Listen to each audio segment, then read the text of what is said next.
오늘 내가 여러분에게 함께하기를 축원합니다. 아멘. 유대인의 안식일은 토요일입니다. 여호와께서 6일 동안 창조를 하셨습니다. 그리고 7일째 되는 날에 쉬셨어요. 하나님께서 사람을 7일의 삶의 패턴으로 만드신 거예요.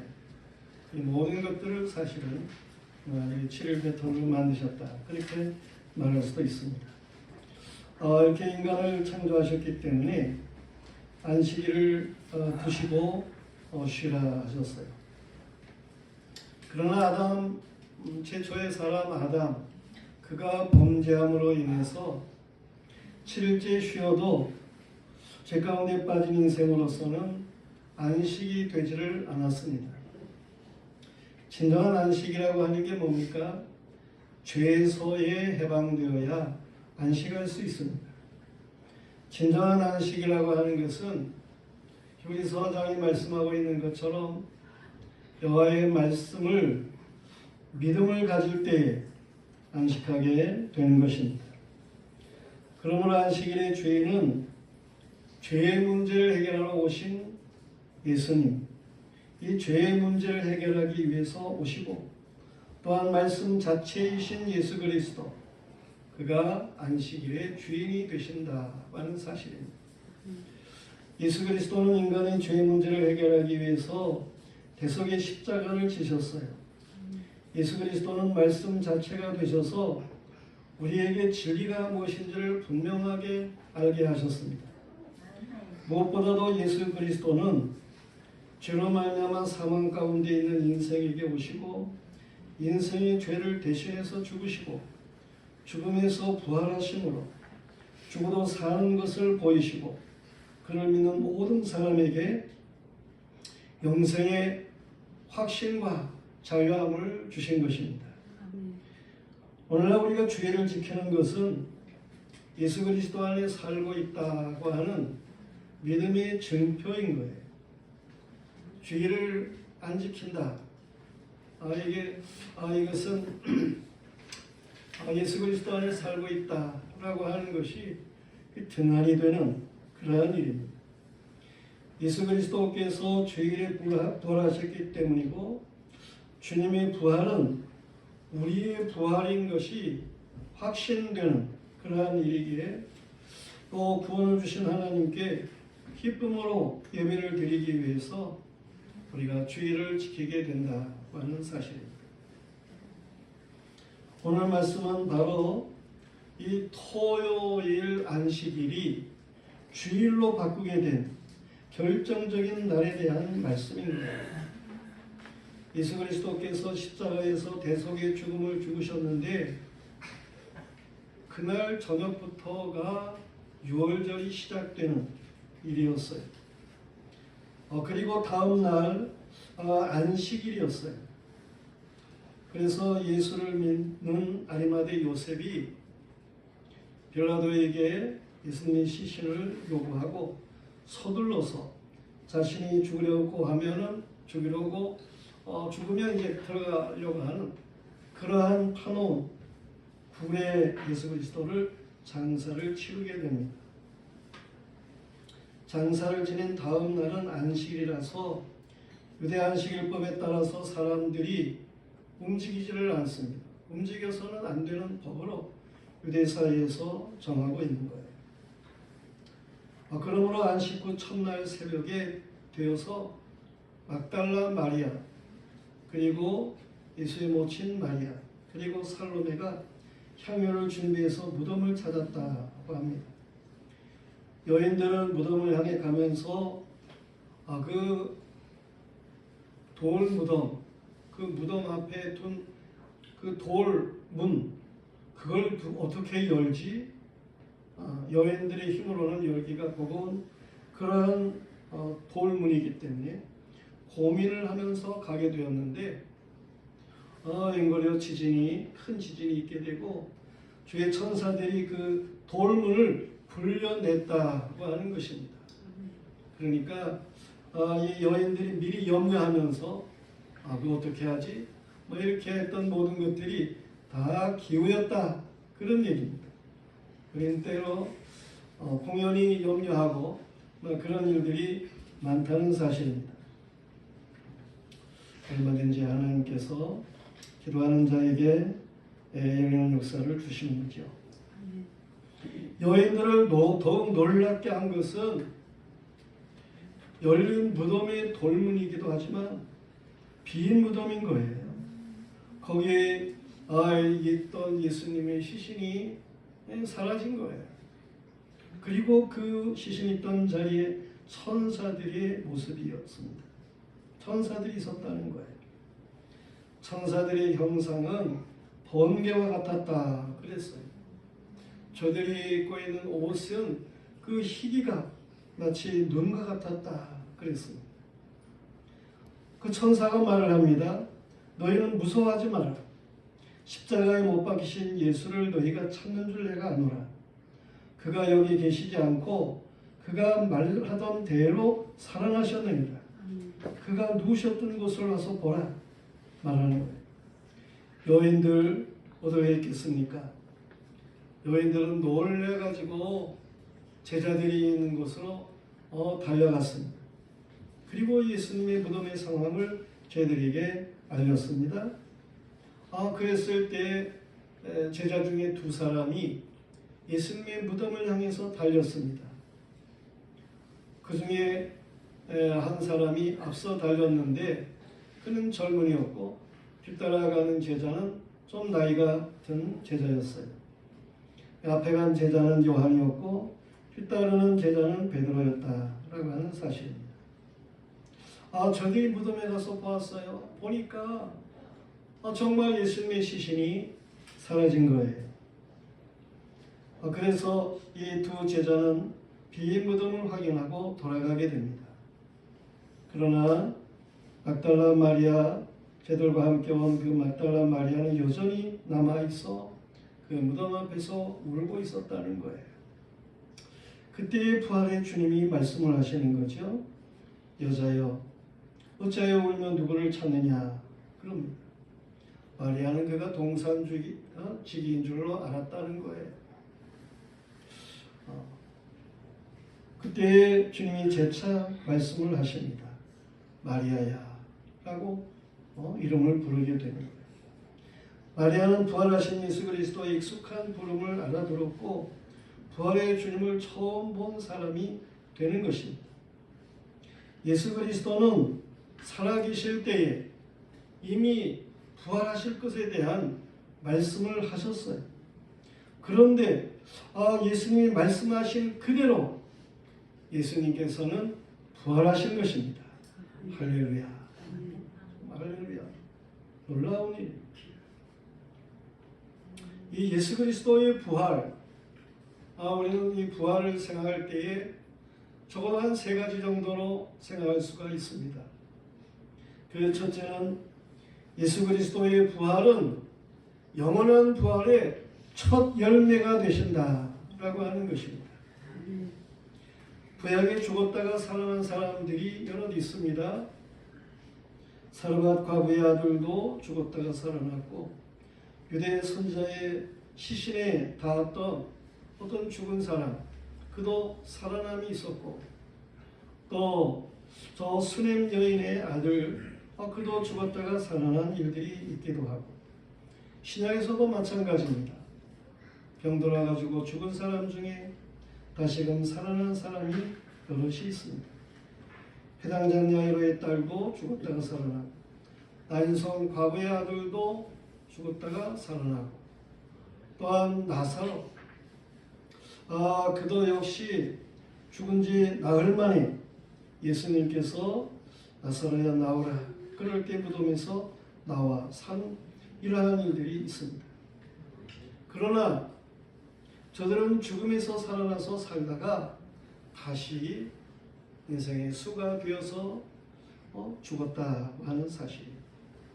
물론 저들을 통해서 하나님께서는 예수 그리스도는 죽은 자를 살리시는 분이시다 라고 하는 이러한 역사를, 그런 사인을 보이신 일인 것입니다.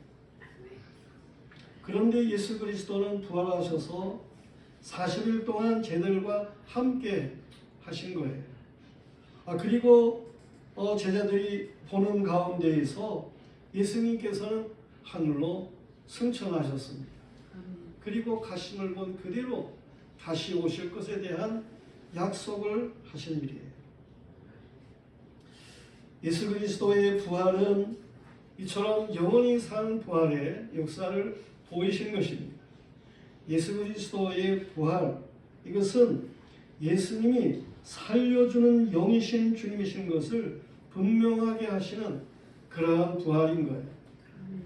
고린도전서 15장 45절 말씀에 보면 기록된 바 첫사람 아담은 생명이 되었다 함과 같이 마지막 아담은 살려주는 영이라고 말씀하고 있어요. 첫째 사람 아담, 그는 그냥 혼을 가지고 사는 그러한 존재의 생명이었어요. 그러나 예수 그리스도는 하나님으로서 둘째 아담으로 오셔서 살려주시는 분으로서의 영의 역사를 감당하셨다고 하는 사실입니다. 예수 그리스도는 자신 안에 있는 모든 자들의 부활의 첫 열매로서의 부활을 가지신 거예요. 아담 안에서 모든 사람이 죽은 것 같이 그리스도 안에서 그를 믿는 모든 사람이 삶을 얻을 것을 분명하게 하시는 그러한 부활이신 거예요. 믿는 자들은 누구든지 예수 그리스도를 믿는 믿음 안에서 예수 그리스도와 같이 부활하는 것을 믿으시길 바랍니다.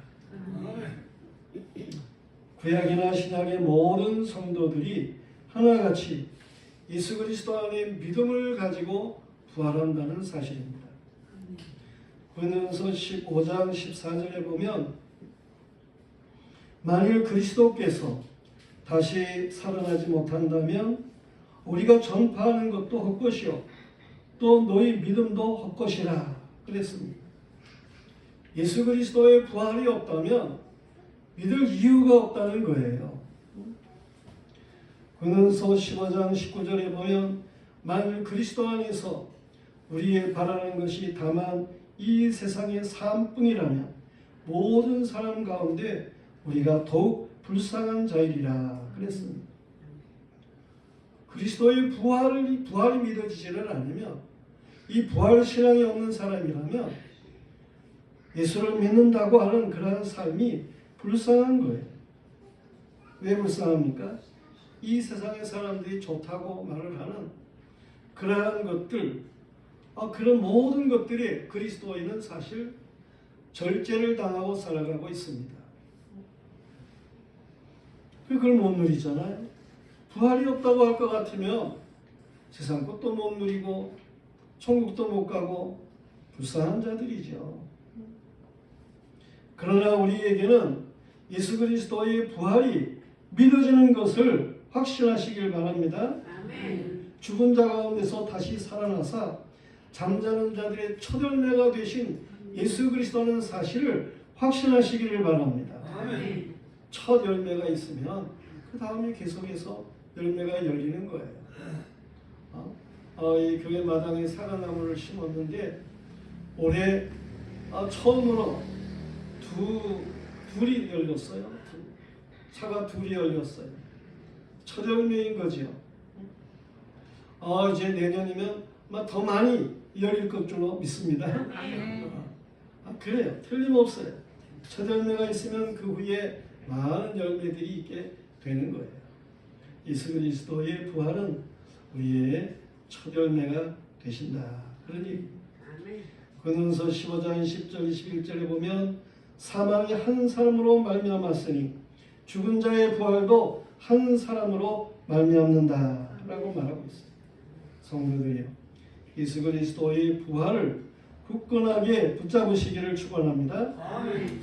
그런가 하면 둘째로 생각할 수 있는 것은 예수 그리스도의 부활은 영광스러운 부활이에요. 영광스러운 부활. 이미 예수님께서는 변화산이라고 하는 곳에서 모세와 엘리야, 구약의 시대의 사람이죠. 저들을 만나가지고 예수님이 어떤 죽음을 죽으실 것에 대해서 같이 이야기를 나누셨어요. 근데 그때의 모세의 모습, 엘리야의 모습, 이미 구약시대에 떠난 사람이에요. 저들의 그 모습이 아주 빛나는 영광스러운 모습이었다라고 성경은 말씀하고 있어요. 예수님도 마찬가지였죠. 그렇게 장래의 모습은 영광스러운 모습인 것을 잘 보여줍니다. 그런가 하면 오늘 말씀에서도 예수님이 부활 때의 천사들의 모습만 보아도 저들의 희기가 번개 같고 저들의 옷이 눈과 같고 그러한 표현으로 말씀하고 있어요. 천사들이 그런데 주님의 영광을 어떠하겠나 하는 것입니다. 주님의 영광스러운 모습을 우리가 능히 짐작할 수 있는 거죠. 마가복음에 보면 부활하신 주님의 엠마오도상의 두 제자를 만났습니다. 그런데 이 두 제자가 예수님을 알아보지를 못해요. 그것은 예수님이 다른 모습이었기 때문이다 라고 말을 하고 있습니다. 다른 모습보다 더 예수님은 고생스럽지 않은 그러한 모습으로 저들 앞에 온 것으로 그렇게 생각할 수 있어요. 이 엠마오도상의 두 제자 중에 한 사람인 글로바라고 하는 사람이 예수와 가까운 사람입니다. 그럼에도 불구하고 이 예수님을 알아보지를 못했던 거예요. 그러니 예수님의 모습이 어떠했나 우리가 상상을 하게 되죠. 죽은 자가 어떤 모습으로 살아나겠습니까? 신령한 몸이 되는 것입니다. 신령한 몸이 되는 것. 근원서 15장 40절 이하 말씀에서 하늘에 속한 형체도 있고 땅에 속한 형체도 있으나 하늘에 속한 영광이 따로 있고 땅에 속한 영광이 따로 있으니 해의 영광이 다르고 달의 영광이 다른데 별과 별의 영광이 다르도다 그랬습니다. 죽은 자의 부활도 그와 같으니 썩을 것으로 심고 썩지 않을 것으로 다시 살며 욕된 것으로 심고 영광스러운 것으로 다시 살아나며 약한 것으로 심고 강한 것으로 다시 살아나며 육의 몸으로 심고 신령한 몸으로 다시 살아나니 육의 몸이 있은즉 영의 몸도 있느니라. 성도들이요, 장래의 영광스러운 모습을 기대하시기를 바랍니다. 세상에서의 것과는 비교할 수가 없는 그런 영광스러운 것이 분명하다고 하는 사실입니다. 그런가 하면 예수님의 부활을 통해서 우리는 그를 본 증인들이 있다고 하는 사실을 이걸 분명히 해야 하는 것입니다. 예수 그리스도의 부활은 예수님의 부활을 본 증인들이 있습니다. 오늘 말씀에 주어지고 있는 것처럼 주님 부활의 새벽에 무덤을 찾았던 막달라 마리아가 부활의 주님을 만났습니다. 그런가 하면 제자들 중에 순례자라고 말할 수 있는 시몬 베드로에게 부활의 주님이 보이셨다라고 말씀을 하고 있습니다. 그런가 하면 예수님 부활하신 저녁에 그 유대 사람들 저들을 두려워가지고 문을 잠그고 있는 그 10 제자에게 부활의 주님이 오신 겁니다. 저들에게 확실하게 보이셨습니다. 부활의 주님은 저들에게 오셔서 너에게 평강이 있을지어다 라고 말씀하셨어요. 일주일 후에 그 일주일 전에 제자들과 함께 있지 않았던 도마, 그가 있는 그 자리에 역시 부활의 주님이 오셔서 도마에게도 부활의 주님 그 영광스러운 모습을 보이셨어요. 도마가 주님을 만나게 될 때 나의 하나님 나의 주님이십니다라고 고백을 하게 되는 것입니다. 그런가 하면 육신의 동생인 예수님의 젖동생 야고보, 그에게도 예수님께서 부활하신 모습을 보이셨습니다. 사실 이 예수님의 젖동생 야고보는 예수님을 메시아로 믿지를 않았어요. 그저 좀 형이 특별하다, 그 정도는 생각했겠지. 그렇지만 부활의 주님 메시아 이렇게 생각하지를 못했어요. 그런데 이 부활의 주님이 이 야고보에게 나타난 거예요. 부활의 주님이 그 동생에게 보인 거예요. 그래서 야고보는 그때부터 예수를 철저하게 믿는 이러한 믿음의 사람이 된 것입니다. 이 야고보, 그가 야고보서라고 하는 성경을 기록하게 되는 것입니다. 이 야고보, 그가 초대교회의 감독으로서 그 사명을 감당하게 되는 것입니다. 그런가 하면 제자들과 예수님께서 40일 동안 함께 계셨어요. 그리고 많은 사람들에게 알게 모르게 보이셨죠. 성경에 다 기록할 수 있습니까? 그리고 예수님이 승천하시는데 그때 500여 성도들에게 예수님께서 그 부활하신 모습, 승천의 모습을 보이셨다라고 하는 사실입니다. 나중에는 그리스도인을 박해하던 사울에게 다메섹 도성에서 나타나 보이시고 그를 변화시켜 이방의 사도로 삼고 우리가 잘 아는 유명한 사도 바울이 있게 하는 거 아닙니까? 예수 그리스도의 부활 신앙이 아니고는 오늘날 그 한 구탱이 같은 그러한 갈릴리, 예루살렘 거기서 일어난 예수 그리스도의 그 증거한 말씀이 오늘날 이 세계에 이렇게 확장될 수 있겠습니까? 예수 그리스도의 부활이 있으니까 2000년 역사 속에 계속해서 교회는 부흥하는 것이고 선교는 땅끝까지 이르는 그러한 선교를 가져오게 되는 것이고 그런 거예요. 교회를 통해 역사하시는 주님의 일들이 참으로 놀랍기 때문에 그렇습니다. 수많은 성도들이 직관적으로 부활의 주님을 영접하는 신앙을 가졌기에 오늘날 교회가 이렇게 부흥하는 거 아니겠어요? 성도들이요, 부활의 주님이 여러분을 만나주시고 만져주시기를 축원합니다. 아멘. 성도들이요, 우리는 산자를 죽은 자 가운데서 찾아서는 안 됩니다. 예수를 장례에 지낼 때에 모략을 가져온 니고데모도, 세마포로 예수의 시신을 싼 아리마대 요셉도, 그리고 거기에 있던 여인들도 예수께서 다시 살아나리라 그러한 믿음이 희박했습니다. 그러므로 저들은 예수와 함께 사랑과 소망까지 장사 지내고 묘지를 떠나게 된 거예요. 그들은 예수의 죽음에 대해서 무거운 슬픔과 외로움으로 가득하였을 것입니다. 용기를 잃어버리고 두려워하며 앞으로 어떻게 진로를 가질까 많은 생각에 저들이 빠졌을 것입니다. 마리아를 통해 예수 그리스도의 부활의 소식을 들은 엠마오의 두 제자는 여전히 슬픔과 근심의 모습으로 석양을 향해서 가고 있었다고 하는 사실입니다. 저들에게 부활의 주님이 함께 하셔서 구약의 말씀에 기록된 이 메시아의 고난, 구약에 기록된 메시아의 부활에 대해서 예수님이 증거하시게 됐습니다. 결국에는 부활의 주님을 저들이 발견하게 되고 그 소식을 알리러 예루살렘 제자들에게로 달려갔던 것입니다. 오늘날 기독교 부활신앙이 없는 사회 구원이나 도덕신앙으로 바꾸려는 사람들이 많이 있어요.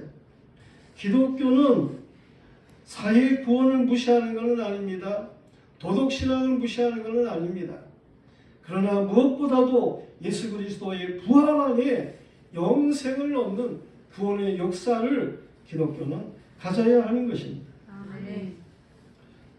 저 부활이 없는 사람들과 같이 막 그렇게 떠나가서는 안 되는 거예요. 저들과 같이 그렇게 우울하게 되어서는 안 되는 것입니다.